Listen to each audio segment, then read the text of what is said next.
खुशामदीद, एक बार फिर आपकी खिदमत में हाजिर हैं बरकते रमजान नशरियात के साथ, जो आप न्यूज 1 से देख रहे हैं बराह रास्त। अब चलते हैं उस सेगमेंट की जानिब जिसमें हमारे साथ खल्क़े खुदा की खिदमत करने वाली कोई ऑर्गेनाइजेशन, कोई NGOs होती हैं, उनके रिप्रेजेंटेटिव्स होते हैं, उनके रफ़क़ा, उनके रहनुमा होते हैं, उनसे गुफ्तगू करते हैं, बात करते हैं और समझने की कोशिश करते हैं कि वो कौन सा जज्बा है जिसकी बुना पर ये खल्क़े खुदा की खिदमत कर रहे हैं और साथ ही हम इनकी क्या खिदमत कर सकते हैं, क्या मदद कर सकते हैं, कितना साथ दे सकते हैं। ये सारी गुफ्तगू करेंगे उस सेगमेंट में जिसका नाम है एक नेकी।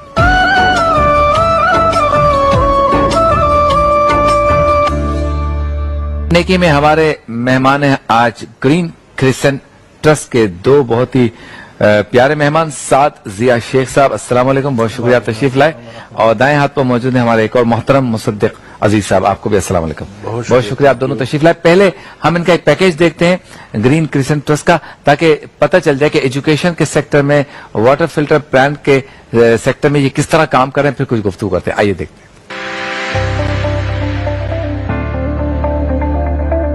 पाकिस्तान का शुमार दुनिया के उन ममालिक में किया जाता है जहां लिटरेसी रेट इंतहाई कम है। पाकिस्तान में आज भी 2,28,40,000 बच्चे स्कूल नहीं जाते, जो ऑस्ट्रेलिया जैसे बड़े मुल्क की कुल आबादी के बराबर हैं।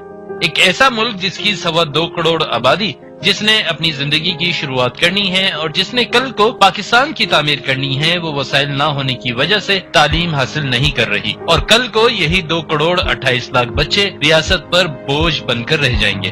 तालीम के मैदान में मसरूफ अमल ग्रीन क्रिसेंट ट्रस्ट आज सिंध के 80% अजला में 150 से ज्यादा स्कूल्स के नेटवर्क से सूबा सिंध में तालीमी इंकलाब के लिए कोशा है। ग्रीन क्रिसेंट ट्रस्ट के तहत चलने वाले हिलाल पब्लिक स्कूलों में वो तमाम सहूलियात फराहम की जा रही हैं जो कराची के जदीद तरीन और महंगे स्कूलों में बच्चों को मुयस्सर हैं। हिलाल पब्लिक स्कूल के मियारे तालीम का सबूत सालाना बुनियादों पर होने वाले बोर्ड के इम्तहानात के वो शानदार नताइज हैं जो साबित करते हैं कि तालीमी मियार में हिलाल पब्लिक स्कूल के बच्चे मुल्क के महंगे स्कूलों में ज़ेर तालीम बच्चों से किसी तौर कम नहीं। हमारी कोशिश है कि कोई भी बच्चा तालीम से महरूम न रहे, इसीलिए यतीम बच्चों की तालीम पर खुसूसी तवज्जो दी जाती है। ऑर्फन सपोर्ट प्रोग्राम के तहत इस वक्त 1600 बच्चे तालीम हासिल कर रहे हैं, जिनके तालीमी अखराजात ट्रस्ट खुद उठाता है। इसके अलावा इन बच्चों को यूनिफॉर्म, स्टेशनरी, रमजानुल मुबारक में राशन, ईद उल फितर पर कपड़ों और जूतों की शक्ल में ईद गिफ्ट, ईद उल अजहा पर कुर्बानी का गोश्त और सालाना बुनियादों पर एजुकेशनल ट्रिप का एहतमाम किया जाता है।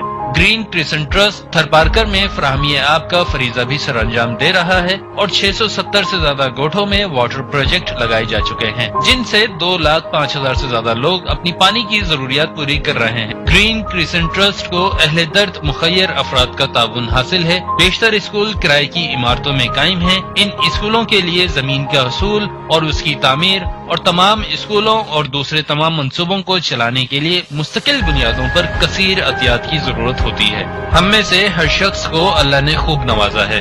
जरूरत इस बात की है कि हम आगे बढ़कर ग्रीन क्रिसेंट ट्रस्ट का साथ दें और इन 2,28,40,000 बच्चों को अपनाएं जो इस वक्त स्कूल नहीं जाते, ताकि कल को ये बच्चे पाकिस्तान की तामीर करें। बहुत खूब, माशाल्लाह। तो मुसद्दिक साहब, सबसे पहले तो ये बताएं कि आपके सीनियर्स ने ये प्रोजेक्ट शुरू किया, अब आप इसको रन कर रहे हैं, आगे एक और नस्ल आएगी वो इस काम को लेके चलेगी। ख्याल कैसे आया कि एजुकेशन के सेक्टर में काम करना चाहिए? आज से 26 साल पहले जब कुछ like minded family and friend उन्होंने ये सोचा कि बिजनेस के साथ साथ डे वन से कोई चैरिटेबल कॉज पे काम करना चाहिए, तो मिलके उन्होंने फिर ये फैसला किया कि तालीम एक ऐसा शोबा है जहां सिंध में बहुत ज्यादा काम करने की जरूरत है। तो हब चौकी के पास एक स्कूल कायम किया गया। अच्छा। और फिर आहिस्ता आहिस्ता ये कारवां आगे बढ़ता रहा, लोगों का साथ इसमें शामिल होता रहा। अच्छा, कितनी फीस लेते हैं आप बच्चों से? फीस पहले इस तरह था कि फीस नहीं लिया करते थे। अच्छा। और फिर उससे ये एक इशू आता था कि जो जिम्मेदारी वालिदैन के ऊपर आती है उसको फॉर ग्रांटेड लिया जाता था। हाँ, तो पैसे तो हम दे नहीं रहे जी। तो अब फीस हमने over the period of time पहले 100 रुपए थी, फिर 200 रुपए की थी, फिर 300 रुपए की थी, अब 400 रुपए फीस है। लेकिन उसमें ये कॉन्सेप्ट समझने की जरूरत है कि ये सारे इस तरह के पसमानदा इलाके हैं, दूर दराज इलाके हैं, पसमानदा बस्तियां हैं कि फीस 400 रुपए अगर रखी है, उसके बावजूद कहीं 20% रिकवरी है, कहीं 30% रिकवरी है, कहीं 40%, कहीं 70% भी है। ज़कात के अप्लाई कर दे तो जो फीस नहीं दे सकता उसको हम मना नहीं कर रहे, वो फीस ज़कात से और डोनेशन से कवर होती है। वो तो फिर जीरो हो गई। तो कॉस्ट तो आपको 1000 से ऊपर आती होगी। एक बच्चे का एक महीने का खर्चा 1050 रुपए है और एक साल का खर्चा 13,800 रुपए और कुल 29,000 बच्चे हमारे पास पढ़ रहे हैं प्रेजेंटली। अच्छा। एक साल का खर्चा तकरीबन 40 करोड़ रुपए है। अच्छा, तो किस तरह पूरा होता है ये? डोनेशन से कवर होता है, डोनर्स सपोर्ट करते हैं बहुत ज्यादा, लेकिन डोनर्स के सपोर्ट करने के बावजूद बहुत मजीद जरूरत है। तालीम ऐसा शोबा है जो बहुत ज्यादा निगलेक्टेड है सिंध में, बहुत नजरअंदाज है, इस पर बहुत काम करने की जरूरत है और कोविड-19 की वजह से इसमें मजीद चैलेंजेस आ गए हैं और इस पर पूरे पाकिस्तान को, पूरे कौम को तवज्जो देने की जरूरत है। पाकिस्तान में जो स्टार वैल्यूज वाले फेस हैं उनकी जरूरत है कि वो इस शोबे में आए, काम करें और इस काम को आगे बढ़ाएं। सही। अच्छा, ये बताएं साथ साथ के किस तरह से आगे आप बढ़ना चाहते हैं कि अब ये काम तो कर लिया, अब ये करना है, कोई टारगेट है, कुछ इसमें एक्सपैंड करना है, कोई नई चीजें लानी है? जी बिल्कुल। देखिए, हमारा कॉन्सेप्ट जो है ना वो स्टार्ट हुआ था, जैसे बताया इन्होंने कि एक स्कूल से स्टार्ट किया था। ये कुछ दोस्तों ने मिलके इरादा किया कि एजुकेशन में काम करना चाहिए क्योंकि एजुकेशन का इम्पैक्ट जो है लॉन्ग टर्म इम्पैक्ट है। सही। तो उससे हमने शुरू किया। अब अल्हम्दुलिल्लाह जो हमारे 150 स्कूल्स हैं spread across all over Sindh, from Sukkur till the coastal belt, from Karachi के जितने स्लम्स हैं यहाँ से लेके थरपारकर तक, तो यहाँ पर हमारी कोशिश ये है कि जो हमारा स्कूल है उसको हम एज ए कम्युनिटी सेंटर की तरह ट्रीट करते हैं। उस स्कूल के जरिए जो उस गांव, कस्बा, विलेज, स्लम के जो मसाइल हैं उनको भी हल करने की कोशिश होती है। मिसाल के तौर पर जो बेसिक हेल्थ केयर है उसके हवाले से उनको कोई अवेयरनेस देना, कोई क्लिनिक की सेशन कराना। वहाँ हमारे अल्हम्दुलिल्लाह जो टीचर्स हैं वो हमारा अपना एक इदारा है, centre for educational research and development. अच्छा। 1600 टीचर्स हमारे इस वक्त हमारे पेरोल पे हैं, काम कर रहे हैं और उनको हमने ही ट्रेन किया है। अच्छा। और ये उन्हीं इलाकों के हैं, उन्हीं गाँव के हैं, यानी कि जो गाँव की बच्ची है वो अपने ही गाँव में अपने ही इलाके के बच्चों को पढ़ा रही हैं। अच्छा। और अब तो अल्हम्दुलिल्लाह क्योंकि ये 26वां साल है हमारा अल्हम्दुलिल्लाह, तो आपके बेस से तो बच्चे भी जो है ना वो अब टीचर्स बन रहे हैं, जो है ना वो उस्ताद बन रहे हैं। उनके तो ये रोजगार का अल्हम्दुलिल्लाह जरिया पूरा एक साइकिल बन गया और ये पूरा एक होलिस्टिक अप्रोच है जिसके अंदर हमने वाटर प्रोजेक्ट्स लगाए हैं। जैसे थरपारकर के अंदर हम लोगों ने 900 के करीब कुएं खोदे हैं और वहाँ पे जो है वो उसकी बहुत कहत था, जरूरत थी। इसी तरीके से अब जैसे राशन का मामला हुआ तो फिर अब हमने आस्तीनें चढ़ाई और राशन जो है ना वो का काम शुरू किया क्योंकि हमारे पास तो पूरा रिकॉर्ड है कि जी कौन मुस्तहिक है कौन नहीं है। हमने डेटा है आपके पास? बिल्कुल। हम लोग PCP Pakistan centre of philanthropy से भी सर्टिफाइड हैं। हम लोग जो है वो डिलॉयट और जो बिग 5 हमारी अकाउंटिंग कंपनीज हैं, इंटरनल ऑडिट भी होता है, एक्सटर्नल ऑडिट भी होता है। हम लोगों के प्रॉपर रिकॉर्ड्स रखे हुए हैं। तो हम लोग और हम लोग शरिया कंप्लायंस के लिए भी हमने एक कंसल्टेंसी रखी हुई है। तो पूरा ऑर्गेनाइज तरीके से करते हैं कि जिसको वाकई राशन की जरूरत है उसी फैमिली को दिया जाए और सही मुस्तहिक लोगों को पहुंचे। और क्योंकि ये स्कूल जो है ये कम्युनिटी लेवल पे बनाया गया है तो उसमें वो कम्युनिटी उसे खुद ओन करे, उसको ओन करके वो खुद चलाएं उसे। तो ये इदारा जो है ना ये कोई मेरा नहीं है, ये कोई आपका नहीं है, ये हम सबका इदारा है। बिल्कुल। तो इसमें जो है ना वो हम सब कंट्रीब्यूट करें। अच्छा मुसद्दिक साहब, ये बताएं कि रिजल्ट कैसा है आपके बच्चे जो यहाँ से निकलते हैं उनका? इसमें अल्हम्दुलिल्लाह हमारे लिए बहुत फख्र की बात है कि हमारे स्कूल से फारुग तहसील होने वाले बच्चे बड़े बड़े इदारों में काम कर रहे हैं। थर फाउंडेशन, एंग्रो के जो कोल प्रोजेक्ट्स हैं वहां पर कॉर्पोरेट कम्युनिकेशन में, PR डिपार्टमेंट में काम कर रहे हैं, रेडियो पाकिस्तान में काम कर रहे हैं। अच्छा। आर्म्ड फोर्सेस में ज्वाइन किया है, हेल्थ सेक्टर में काम कर रहे हैं, एजुकेशन सेक्टर में तो डेफिनेटली बहुत बच्चे काम करते हैं। एंटरप्रेन्योरशिप की तरफ आ रहे हैं कि हमारे स्कूल में पहले पढ़ाया, फिर प्रिंसिपल बने, फिर उसके बाद अपना प्राइवेट स्कूल शुरू किया। अच्छा। तो मुख्तलिफ शोबों में काम कर रहे हैं बच्चे। सही। अच्छा, सिंध के आगे कहीं जाना है? देखिए जी, इस वक्त तो जो सिंध में ही जितनी रिक्वायरमेंट है, जो सिंध का हक हम अदा कर लें वही जो है ना वो एक बड़ा चैलेंज है। हमारा इरादा ये है, अभी हमारे 29,000 बच्चे हमारे स्कूल्स में परमानेंटली पढ़ रहे हैं, हमने इसको 1,00,000 बच्चों पे लाना है। अच्छा। और 2.5 करोड़ बच्चे इस वक्त स्कूल से बाहर हैं। तो हमारा चैलेंज ये है कि हम जो बच्चे बिल्कुल जिन्होंने स्कूल की शक्ल तक नहीं देखी ऐसे इलाकों में हम जाएं। और सिंध में ऐसे बहुत से इलाके आज भी बाकी हैं जिनको हमने कवर करना है। तो अगर हम पूरे पाकिस्तान में फैल जाएं तो फिर शायद हम थोड़े डाइल्यूट हो जाएं। तो इस वजह से हमने फोकस किया है कि जैसे आपने भी बताया भी 2 करोड़ 28 लाख बच्चे जो है ना स्कूल में नहीं, मतलब हर हुकूमत तालीम के बजट को हर सियासी पार्टी तालीम के बजट को बढ़ाने की बात करती है, हुकूमत में आके इसका मतलब वो तालीम पर खर्च नहीं करती। लेकिन अगर आप 30,000 बच्चे पढ़ा सकते हैं तो हुकूमत के लिए कितना आसान है। बिल्डिंग्स मौजूद हैं, सरकारी फंड्स मौजूद हैं, सारी चीजें हैं। मैं भी घरों और ये इस तरफ ठट्ठा की तरफ गया तो गाड़ी में चलते चलते गांव वाले कहते थे ये हमारी स्कूल है, लेकिन हफ्ते में एक दफा खुलती है। और थोड़ा सा आके आए तो वो होटल पे सब चाय पी रहे थे, बोला वो 2 उस्ताद हैं चाय पी रहे हैं ना होटल पे। तो क्या ऐसे ही हाल है? देखिए यही मसला तो है, बिल्कुल ये जाहिर है, ये तो हुकूमत का फर्ज है, उन्होंने काम करना है इसमें। अब शायद आप लोगों के तवस्सुस से, मीडिया के तवस्सुस से जो है ना अब ये चीजें उजागर हो रही हैं। हमारा आज यहाँ नशिस्त का मकसद भी यही है कि और उजागर हो, तो उसमें हमने महसूस किया। अब जैसे सिंध गवर्नमेंट भी हमें सपोर्ट कर रही है, उन्होंने कुछ स्कूल्स में वो हमें फंड्स देते हैं और फिर वो हमारा ऑडिट करते हैं कि जी हम पढ़ा रहे हैं नहीं पढ़ा रहे क्या है। जो SEF है वो एक इदारा है जो सिंध एजुकेशन फंड, अच्छा सिंध एजुकेशन फाउंडेशन, तो सिंध एजुकेशन फाउंडेशन के थ्रू हम लोग जो है वो कुछ स्कूल चला हम रहे हैं, मैनेज हम कर रहे हैं और वो जो है ना उसको फंडिंग करते हैं। इसी तरीके से शाहिद आफरीदी बहुत बड़ा नाम है, हमारे हीरो हैं जी बिल्कुल। तो लाला ने भी जो है ना हमारे कुछ स्कूल्स को सपोर्ट किया हुआ है, वो उनको फंड करते हैं, उनको सपोर्ट करते हैं। अच्छा तो क्योंकि हमारे पास अल्हम्दुलिल्लाह एक पूरा एक होलसम नेटवर्क मौजूद है जिसके अंदर हम टीचर्स को भी ट्रेनिंग दे रहे हैं, हमारा पूरा रीजनल मैनेजर्स हैं, फील्ड ऑफिसर्स हैं जो पूरे सिंध में फैले हुए हैं। तो वो हमारे पास ऑन द ग्राउंड सारी की सारी जो है ना वो इंफ्रास्ट्रक्चर मौजूद है, नेटवर्क मौजूद है। हम आपको दिखा सकते हैं, बता सकते हैं कि जी कहाँ काम की जरूरत है और क्या जरूरत है। और फिर उसके बाद फिर आपने सवाल किया था कि कहाँ से पैसे जमा हो जाते हैं, हमें समझ नहीं आती। ये अल्लाह की तरफ से आ जाते हैं, अल्लाह का हर साल गुजर जाता है। ये 26वां साल है अल्हम्दुलिल्लाह। अच्छा मुसद्दिक साहब, अभी जो कोविड-19 के बाद 3 महीने स्कूल बंद थे, फिर 4 महीने हो गए, अब कहा गया 5 महीने हो गए। तो हर हुकूमत आके पहले सूबा सिंध की गवर्नमेंट ने 2 महीने किए, फिर मरकज ने 3 महीने किए, फिर सिंध ने 4 महीने किए, मरकज ने फिर 1 महीना बढ़ा दिया। ये तो तालीम का हज नहीं हो रहा है इससे। और अगर हो रहा है तो ऑनलाइन एजुकेशन की जो बात हो रही है तो हर कोई तो नहीं अफोर्ड कर सकता। अब आप थरपारकर में अगर आपके 1000 बच्चे पढ़ रहे हैं तो सबको इंटरनेट कहाँ से देंगे? बिल्कुल आपने सही नुक्ते की तरफ निशानदेही की है और ये चैलेंज है और इस पर फौरी तवज्जो देने की जरूरत है।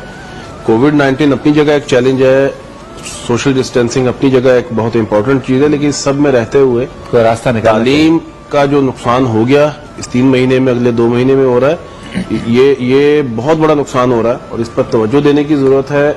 और ये बिल्कुल बात ठीक है कि जो पाकिस्तान जिस तरह का एक पसमानदा मुल्क है, जनरली दूर दराज इलाकों में शायद 20, 30, 40, 50% लोग हैं जो इंटरनेट की सहूलत दस्तयाब नहीं है 2000 महीना देने के लिए जी। तो इसका कोई वे आउट निकालने की जरूरत है। ये बहुत बड़ा नुकसान हो रहा है और इसी वजह से मेरी तो ये भी दरख्वास्त है कि हुकूमत, प्राइवेट सेक्टर में काम करने वाली NGOs जो तालीम पर काम कर रही हैं और डोनर्स, तमाम स्टेक होल्डर्स को इस टॉपिक पर इकट्ठे बैठना चाहिए, इकट्ठे मिलकर काम करना चाहिए। गवर्नमेंट ऑफ पाकिस्तान का, गवर्नमेंट ऑफ सिंध का जो एजुकेशन का जो भी इंफ्रास्ट्रक्चर मौजूद है उसमें अगर वो प्राइवेट सेक्टर में काम करने वाली, एजुकेशन में काम करने वाली अच्छी NGOs और डोनर्स को मिला के अगर कोई मुश्तरका लाहे अमल बनाया, अच्छे तरीके से काम करें तो इसका बहुत बेनिफिट होगा। सही। अच्छा, अब सिचुएशन इस वक्त यह है कि बच्चों को पहले कहा गया कि मई तक आपकी छुट्टियां हैं, फिर कहा गया कि नहीं जून तक छुट्टियां हैं, अब कह दिया गया 15 जुलाई तक छुट्टियां भी हैं और अब आप जो है ना एग्जाम भी नहीं देंगे, हम आपको वैसे ही प्रमोट कर देंगे। अब बच्चे रिलैक्स हो गए और फीसों का भी मामला चल रहा है 20% का वगैरह। तो हुआ यह है कि अब बच्चे जो है ना वो शॉपिंग के लिए निकल गए अपने मामा बाबा के साथ। तो अगर ये बच्चों की पढ़ाई में 5 महीने का गैप और मेंटली अगर उनको आप इतना नीचे ले आएंगे कि अब खेलो कूदो, वीडियो गेम, आईपैड, ये तुम्हारी जिंदगी है, तो फर्क नहीं पड़ेगा 6 महीने बाद जब वो दोबारा आएंगे तो बहुत बड़ा डिजास्टर है, बहुत बड़ा नुकसान है। बल्कि मैंने अभी जो है ना साथ भाई कि वो प्राइवेट स्कूल एसोसिएशन वाले बताए थे कराची में 1.25 से 1.5 लाख जो है ना स्कूल है प्राइवेट। अब हो ये रहा है कि चूंकि किरायों का मसला है, किराया नहीं दे पा रहे तो वो स्कूल खाली करवा रहे, वालिदैन फीसें नहीं दे रहे तो असातिज़ा जा रहे हैं कि भाई हमें दे। तो ये इस चीज का आपके काम पे किस तरह असर पड़ेगा? या तो लोड आपकी तरफ आ जाएगा अगर ये स्कूल बंद हो गए 10-20 हजार भी। बिल्कुल, हमें तो अभी से इशारे मिल रहे हैं कि हमारी एडमिशन जो है वो आगे बढ़नी है, इसलिए क्योंकि लोग जो बेचारे जो दूसरे स्कूलों में महंगी फीसें दे रहे थे वो भी इस तरफ आ रहे हैं, कन्वर्ट हो जाएंगे। और जो हमारे बच्चे हैं वो भी फीसें नहीं दे पा रहे। हमारे पास पिछले 2-3 महीनों में फीसें कोई वसूल नहीं। बिल्कुल। तो 40 करोड़ का बजट आपका भी 60 करोड़ हमारा भी बढ़ चुका है। बिल्कुल, अभी फिगर्स आनी है तो वो भी बढ़ चुका है। इसीलिए और देखे ना, ये इस किस्म की आफत आती है तो मैं समझता हूँ कि इससे बस अल्लाह की तरफ से तौफीक आती है। तो जो जो मुखैर हजरात हैं फिर वो भी बढ़ चढ़ के हिस्सा लेते हैं, फिर वो भी आगे बढ़ते हैं। तो अब अल्लाह से उम्मीद हमें यही है कि इंशाअल्लाह ताला नेकी का काम करना है और इसमें जो हमने अपना हिस्सा डालना है, तो बड़ा छोटा कुछ नहीं है, छोटे से छोटा हिस्सा डालें लेकिन जरूर डालें। आप एक अफ्तारी ना करें, उस अफ्तारी के बदले आप एक बच्चे को पूरे महीने की पढ़ाई करा सकते हैं। वाह वाह, तो बड़ा मुनज़्ज़म नेटवर्क है हमारे इन दोस्तों का जो ग्रीन क्रिसेंट ट्रस्ट के तहत यह तालीमी इदारे चला रहे हैं। बहुत अच्छा नेटवर्क है, सिस्टमेटिक काम कर रहे हैं, क्वालिटी एजुकेशन दे रहे हैं आपके बच्चों को 200-300-400 रुपए में, और ज़कात फंड से तो फ्री यकीनन जो है वो एजुकेशन मिल रही है और क्वालिटी मौजूद है। और सिंध के उन इलाकों में जहां पर सरकार को काम करना चाहिए, हुकूमत को काम करना चाहिए, और वो कर भी रहे होंगे, कोशिश भी कर रहे होंगे, लेकिन हमारे ये दोस्त, हमारे ये भाई काम कर रहे हैं। तो मैं आपसे न्यूज़ वन के इस प्लेटफॉर्म से अपनी जानिब से भी ये गुजारिश करता हूं कि माह रमजान मुबारक में एक नेकी का सवाब कई गुना ज्यादा बढ़ा दिया जाता है। तो आइए अपने ज़कात, खैरात, फितरात, अतियात अच्छे पैसों से, साफ पैसों से भी पूरा साल आप ऐसी ऑर्गेनाइजेशंस को दें। आज अगर हम किसी और के बच्चे को पढ़ाएंगे, वो खड़ा होगा अपने पैरों पे, तो कल अल्लाह ताला आपके बच्चों को भी किसी का मोहताज नहीं करेगा। तो 30 सेकंड है सर आपके पास, आप कैमरे के सामने अपील कर सकते हैं। 30 सेकंड सर आप कर सकते हैं। बहुत शुक्रिया जी। बिस्मिल्लाहिर्रहमानिर्रहीम। वैसे तो जो बात हुई, आप GCT ग्रीन क्रिश्चियन ट्रस्ट की वेबसाइट पे जा सकते हैं, उसमें आप देख सकते हैं कि हमारे क्या प्रोग्राम्स वगैरह हम क्या कर रहे हैं, कहाँ कहाँ काम कर रहे हैं। बहुत ज़रूरत है इस वक्त, और भी ज़्यादा ज़रूरत है। देखें, कोविड-19 के लिए हमारे को बाशऊर शहरी चाहिए। बाशऊर शहरी कैसे आएंगे? ऐसे ही आएंगे कि उनको तालीम दी जाए, उनको शऊर दिया जाए और बेसिक हेल्थ केयर उनका किया जाए। हम लोग अल्हम्दुलिल्लाह हमारे ये जो एक कम्युनिटी इंगेजमेंट वाला जो सिस्टम है, इसके अंदर हम लोग यतीम बच्चों को पीछे नहीं छोड़ते। खसूसी तौर पे हमारे पास 1600 यतीम बच्चे हैं जिनको स्कूल की तालीम के साथ साथ हेल्थ वैक्सीनेशन के साथ साथ हम उनको रमजान का राशन, इस साल नहीं पिछले कई सालों से, हम 26 साल से काम कर रहे हैं, उन यतीम बच्चों के रमजान का राशन भी जाता है, उनको ईदी भी दी जाती है, उनको कुर्बानी का गोश्त भी भेजा जाता है, ताकि जो उनकी किफालत कर रहे हैं उन पे कोई माशी बोझ ना पड़े। इनफैक्ट वो बच्चे तो उनके लिए वो कमा रहे हैं इस तरीके से। तो इस किस्म के बहुत सारे काम हैं, इसमें आप पैसों से कंट्रीब्यूट करें, इसमें आप आके वक्त लगाएं। अपने गांव इलाका जो आपके करीब का शहर, कराची के आसपास हमारे 90 स्कूल्स हैं सारे सबर्ब्स के अंदर, आप जाएं, विजिट करें, वहां थोड़ा वक्त गुजारें इन लोगों के साथ, अल्लाह ताला का अजर आपको मिलेगा। मेरी NGO से भी गुजारिश है, हमारा किसी से कोई मुकाबला नहीं, हम सबका एक ही मकसद है, काम करना है, इलिटरेसी का खात्मा करना है, हमने खिदमत करनी है लोगों की, अल्लाह की रजा के लिए। तो बिल्कुल सब हमारे साथ जो है ना वो मसद है। मेरी दोबारा वो बात, तमाम स्टेक होल्डर्स जो ये समझते हैं कि नाख्वानदगी के खिलाफ जिहाद में उनका हिस्सा डलना चाहिए, उनको आगे आना चाहिए।